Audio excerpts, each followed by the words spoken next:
It's me, Claire, and welcome back to my red chair as we continue to celebrate the good news happening in our community every Friday.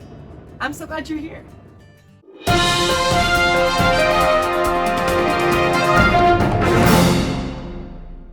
All too often, the most dangerous places aren't in some dark corner of the world, but our very own homes.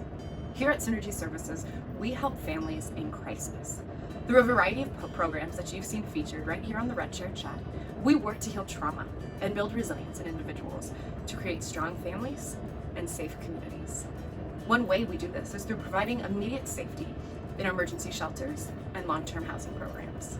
Today, I am very excited to have Andrea, our Domestic Violence Center Program Manager, and Sara, our Director of Family Violence Services, join us on the Red Chair Chat to share with us some of the good news happening within the Domestic Violence Center program right here at Synergy.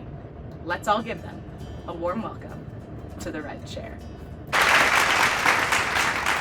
Andrea, Sara, thank you so much for joining me here today on the Red Chair. Well, being a part of the Domestic Violence Center here at Synergy, could each of you talk to us a little bit about your roles here within Synergy? Yes, I am the program manager for the Domestic Violence Center, so I kind of supervise a team of assistant managers, case managers, advocates, and just the role of functioning and support to whatever else comes through our doors. So I'm the Director of Domestic Violence Services, so I'm responsible for the Domestic Violence Shelter, the Domestic Violence Housing Program, the Batters Intervention Program, and then Clinical Outpatient Domestic Violence Services, and then the Children's Center and the clinical program associated with that as well. And could you share a little bit more about the Domestic Violence Center program as a whole? Yeah, we are a emergency shelter for individuals and families fleeing intimate partner violence, and we have case management therapy as a part of programming and group advocacy groups and safety planning, orders of protection, and we also have some non-residential services such as our hospital advocacy program called the Bridgespan program, where advocates go out to our corresponding hospitals in the Northland to provide on-site advocacy and support. We also do court advocacy and assist clients with emergency orders of protection. We partner with the police department and connect their victims that they respond to with services as well. We also have a clinical program over there, and one of the things that we do there is we have therapists for clients, but we also developed during the pandemic, and right as the pandemic was beginning, a integrated clinical and education preschool program. And so for both at the Children's Center and at the Domestic Violence Shelter, moms and residents of the Children's Center can come to a program where educators and therapists work together to meet the developmental needs and therapeutic needs of kids who need a little bit of help getting caught up because of the trauma they've experienced. So as we see across Synergy at the Domestic Violence Center, the programs within that as well as once again wraparound services. Absolutely. One of my favorite things about Synergy, one of my favorite things to share as we have all of our special guests. Now, of course, amid the COVID-19 global pandemic, we saw a rise here at Synergy in domestic violence incidents. Could you share with me what your team's response was amid the chaos? So initially, we were really kind of torn about what to do. We spent a lot of times in meetings talking about what was the right answer or what was the right response. We made the decision about a week into the quarantine period that Synergy did to move all of our residents to a hotel in the area that agreed to partner with us. So we really had to rethink what advocacy looked like for the safety of our survivors.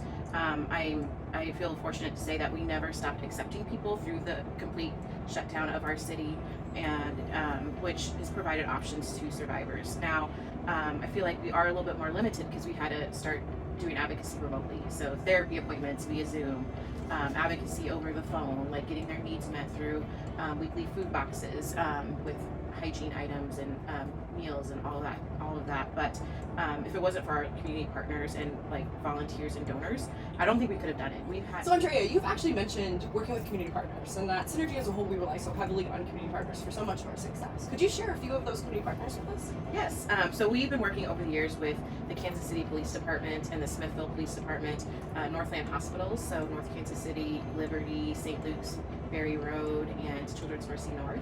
And so all of those have been intertwined into our advocacy supports in the community. And more so specifically in recent times, we've been in great connections with Rosebrooks Hope House and the Missouri Coalition Against Sexual Domestic Violence to ensure we are all on the same page with advocacy services, safety for survivors to get through these times together. Now, amid all of this, you've also been amid renovation. Mhm. So could you share a little bit about what that has looked like for both of you? So we, with the clients in hotels, so after we initially got through the idea that we were moving everybody to hotels and the workload that took just to get organized, we then realized that we have an opportunity to really kick it into high gear and get our renovations done. So a little bit about the renovation story. We've been renovating for the last couple of years, and the process has been really slow because we were very committed to keeping residents in shelter, to not limiting our numbers. So we very much worked at keeping clients in shelters amid renovations. We are so excited. So after, and I guess it's a grand reopening, but so after years of waiting and planning and thinking and kind of strategizing what shelter could look like if it was remodeled, we finally got there. That's incredible. Yeah. That's incredible. Well, being here on the Red Chair, we obviously celebrate all things good news. Everything you've said thus far is an example of good news happening in our community right now. So I know you have some extra good news to share on top of everything that you've shared with us today. So I want to go ahead and pass it off and hear that good news you came to bring. One of the things that we wanted to talk a little bit about was our housing program. So in this pandemic, one of the things that we've really had the opportunity to look at and explore was the idea that we could grow our domestic violence housing program, and clients actually really needed that. They need housing. So really looking at it, continue to look at as we move forward, is how do we transition clients through hotels as a way to prepare them for independent living on their own in our housing program. And our housing program is the good news. The challenge for us is that the hotel piece of advocacy is pretty expensive, and one of those things that we haven't really gotten a good handle on how to afford. So we can have people in shelter where all of their needs are met, but that's often not necessary for many of the clients that we serve. We're so excited about our housing program. Andrea, is there anything I left out? Yeah, one thing that came up as well. So as we transition clients back into our beautifully renovated shelter, we're going to be at lower capacity because of COVID precautions for clients and staff. And so I think I really want to echo the importance of what Sarah's asking in terms of the need to help with this hotel and housing program, because if we are able to expand that, we can still take on more clients, even though we're reducing our shelter numbers because of COVID. So Well, as we talk about on the Red Chair Chats, one of the best things about good news is we each have the opportunity to become a part of the good news. Now, Sara and Andrea mentioned we need all the help we can get. You today have the opportunity to be the help. There's a donation bar right above that will go directly to the Domestic Violence Center. Good news. So, Andrea, Sara, thank you so much for joining us here today on the Red Chair Chat to share your good news with us.